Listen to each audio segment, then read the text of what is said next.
Hello everybody, and welcome back to the Atari Retrospective series.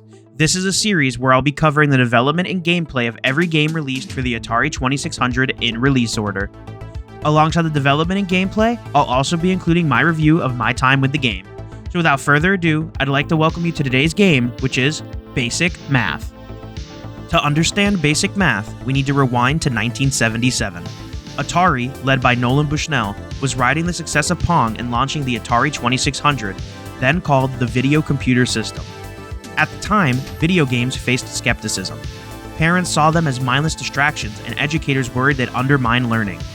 Atari countered this with Basic Math, one of 9 launch titles designed to show that games could be educational. The game's development is a bit of a mystery.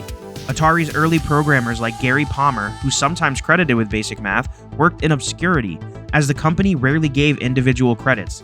The goal was clear: create a game that taught addition, subtraction, multiplication, and division using minimalist code. The Atari 2600 was a marvel, but it was limited, with just 128 bytes of RAM and a 1.19 MHz processor. Programmers squeezed Basic Math into a 2 KB ROM, using the 2600's TIA chip for both video and those iconic beeps. The result was a bare-bones game that generated random math problems and tracked player inputs via the joystick.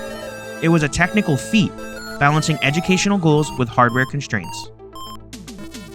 Atari marketed Basic Math to parents, pitching it as a fun way to practice math. The manual promised a challenging fun, a bold claim for a game about arithmetic. By including it in the 2600's launch lineup, Atari aimed to legitimize gaming as a tool for learning, making Basic Math a bold experiment in the early console era. So, what's it like to play Basic Math? It's as simple as it sounds. The game offers 4 modes: addition, subtraction, multiplication, and division, each presenting a series of math problems. Using the Atari joystick, players select answers from a scrolling list. For example, 4 plus 5 pops up, and you move the cursor to 9. Get it right, and you get a cheerful beep. Get it wrong, and you get a buzz like a disappointed teacher. Difficulty varies by mode and settings. Easier levels stick to single-digit problems, while harder ones throw in double-digit challenges. You can also enable a timer for added pressure, mimicking a classroom quiz. The interface is stark, with digits on the screen with different colors in the background. It's pure function over flash. Compared to other 2600 launch titles like Combat or Air Sea Battle, Basic Math feels static. There's no action, no multiplayer, just you and the numbers. The joystick stiffness doesn't help. Selecting answers can feel like a workout. But for 1977, this was groundbreaking. Solving math on a TV screen felt futuristic, blending the classroom with the arcade. The game delivers on its educational promise, drilling arithmetic skills through repetition. For kids, nailing a string of problems could feel rewarding, even if the lack of flair meant it wasn't as gripping as shooting tanks in combat. It's a snapshot of early gaming's ambition to be more than entertainment. Now that we've covered the development and gameplay of Basic Math, it's time to get into my review. The review of this game is going to be different than other reviews I've done, and this is primarily because I'm just reviewing math. I've decided to review this game based on responsiveness, design, and modes. I'm going to start by reviewing the responsiveness of the game, which is not that great at all. The controls are very simple. Use the joystick to select a number and the button to confirm it. However, due to the stiffness of the controller, I sometimes would either overshoot or undershoot the number I was looking to select. This was mostly a problem in the timer modes because I was under a pressure to answer quickly. Next, I would like to cover the design, and there's really not much to say here. There's a different color scheme for every mode, and the sound effects are the same in every mode. The colors have a nice contrast, so it's never hard to read everything on the screen clearly. The sound effects match the tone of a correct or incorrect answer in the exact way you would think.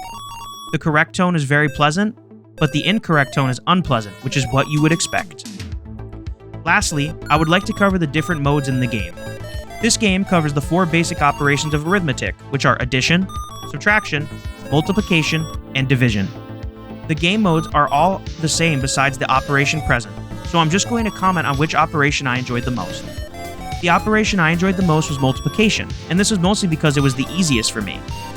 The one I enjoyed the least was division, and this came down to their instructions not being very clear. In division, they want you to select the highest digit that the number can be divided by. Then, if there's a remainder, you need to put it 2 spaces to the right of your answer. This isn't super clear at first, even after reading the instructions, so I was very confused. I was trying to divide it down to the decimal at first. Then I realized they were expecting a remainder. After this realization, I still got it wrong because I didn't put it in the right place. Overall, it's just a confusing mess that shouldn't be that complicated in the first place.